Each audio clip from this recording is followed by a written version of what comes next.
ताए भैया ताहे लरुआल बारा का कहीं रे मने नहीं लागत। मन में ता हो दिल बा ओकरा से मिलला बड़ी दिन हो गइल बा।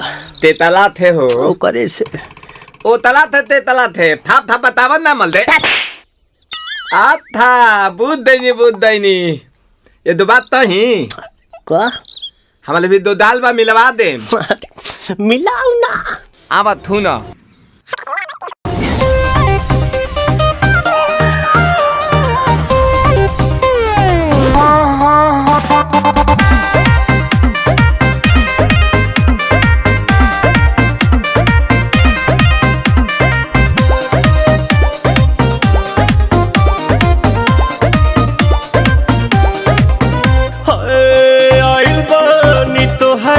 गलिया केने बाड़ू हमार ललिया और देखो ना यारावा के पैसन भइल बा हलिया बढ़ता बेचैनिया दादा मुश्किल भइल बा जीना ले लो पुदीना पुदीना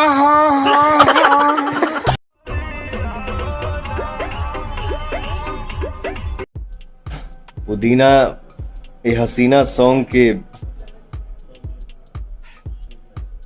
100 मिलियन होखे वाला बा आप लोगन के आशीर्वाद से। आप लोग ऐसे ही अपना प्यार अपने पवनवा के ऊपर बरसाते रहिए और क्या चाहिए। पहली बार भोजपुरी में इतना रील बना और अच्छा 4 लाख भोजपुरी में हमको भाई पढ़ा लिखा ना है हम सॉरी हमके ना बुझाला ये सब। छोटा भाई अमित बताते रहता है इतना कम समय में भोजपुरी गाना पर पहली बार इतना शायद रील बनल बा 4 लाख के करीब में रील बन और 2.25 लाख के करीब कमेंट बा गाना पर 1 मिलियन प्लस लाइक है ना। पुदीना लेला पुदीना लेला पुदीना भरिया के हसीना रे रबिया नायिका। तो आप लोग अपन समय निकाल के भाई के लिए आप लोग कमेंट लिखते हैं, पढ़ के एकदम जिया जुड़ा जाला। इस गाने से वो भी पॉपुलर हो गया है।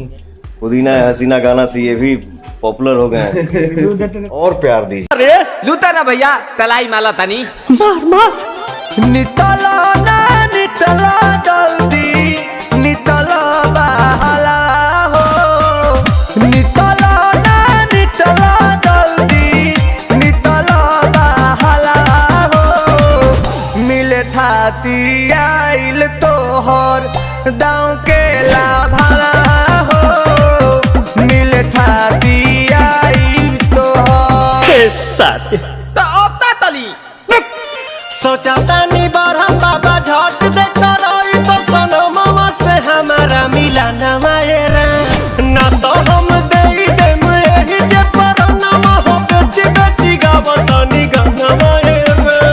1 मिनट भाभी आती हूँ।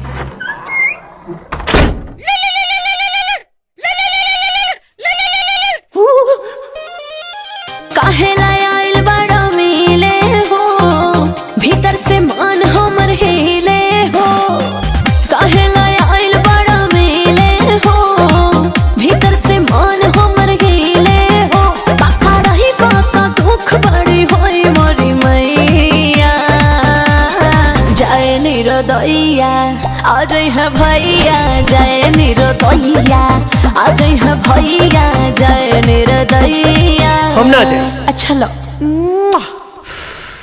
आज के लिए काफी है। पुदीना